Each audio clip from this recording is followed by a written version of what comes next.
Hello, students and parents. Thank you for joining in tonight for our sophomore parent night. My name is Jewel Vessell, and I am the counselor for the 10th grade students at Kadena High School.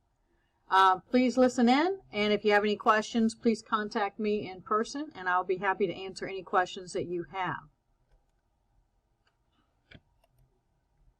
First of all, it's important to know what the graduation requirements are for a student who attends our high school. It's very easy if you remember it this way.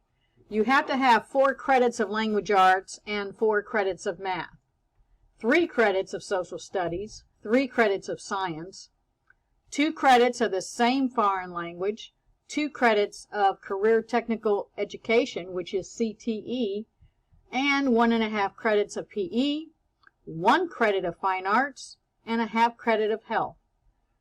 All the other credits will come into our elective category once a student meets their requirements for each category.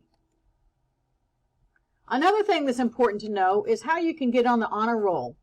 We have 3 different types of honor roll certificates. One is the basic honor roll for students that have a 3.0 GPA for first semester. To get on the high honor roll, your GPA has to be at least a 3.5. And then to get on the principal's honor roll, you need to have a 4.0 or above. And if you want to get the K letter award, you must have a 3.6 or higher for quarters 1, 2, and 3 of the same school year. For students who want to graduate with honors, the requirements are that you have a 3.8 cumulative GPA, that you have taken 4 AP classes, plus the half credit in economic literacy. And those courses are listed on the graduation requirements page. It's important that you understand how the transcript works. Basically, any courses that you get high school credit for are going to be listed on your transcript. That includes high school courses that were taken in middle school, as well as dual enrollment courses that you might take at University of Maryland. Each year it will show your total credits earned for that school year, as well as your year's GPA. At the bottom of the transcript on the last page, it will show your cumulative GPA and how many credits you've earned. And the credits earned determine what grade level that you are. To be a sophomore, you must have 6 credits. To be a sophomore, or a junior rather, you need to have 12 credits, and to be classified as a senior, you need 19 credits. How do you stay informed of what's going on with your child? Well, it's important that you have a GradeSpeed account. All parents should have their own GradeSpeed account that they can go into at any time to find out how their child is doing in school. It's basically a way at looking at the teacher's grade book. Years ago, we didn't have that option. You had to wait until the report cards came out to find out how your child was doing. Now, you can see everything that the teacher sees. So please make sure you create an account. In order to contact a teacher, you can email them at the teacher's first name, last name, and then everyone has the same address at the end, at DoDEA.edu. We also have brochures in the front office that will show all of the teachers' email addresses.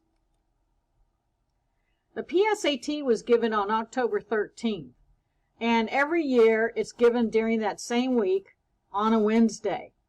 We will be receiving the reports back in December, and so you can get information on how your child did on the PSAT this year.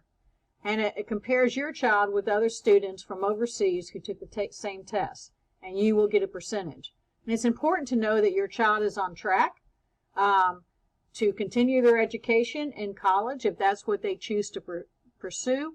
And it also lets you know if a student has a good chance of being successful in an AP class or an advanced class, as well as students who are behind grade level. For example, if a student scores in a low percentile in math, that means they're not at grade level and they need some extra help to get back on track. So this is very important information. It's kind of like getting a lab result back of your blood to see if you're low or high in certain areas, and it can really give you a lot of information, just like that report does. Okay. I also sent to the parents a form, a paper, that talked about things you should be doing during your sophomore year.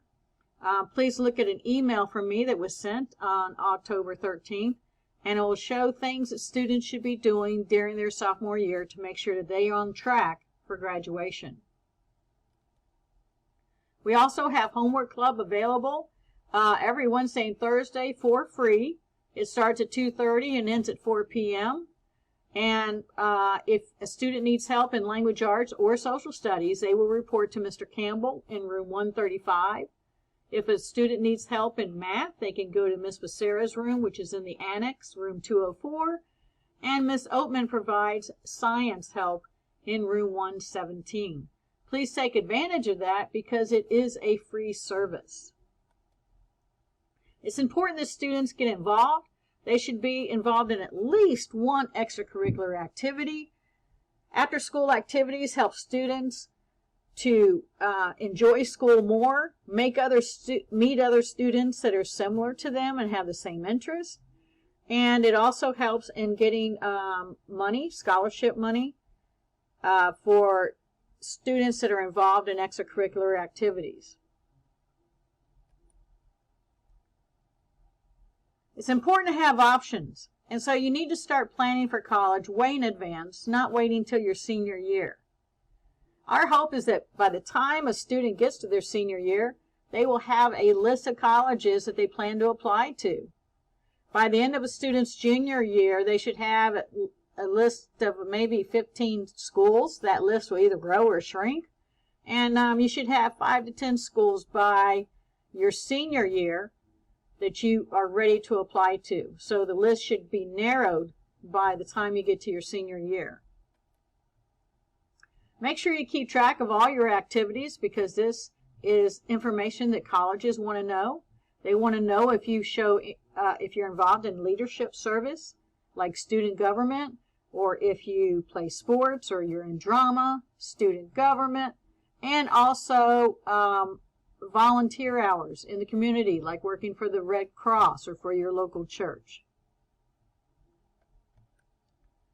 We have different CTE career pathways.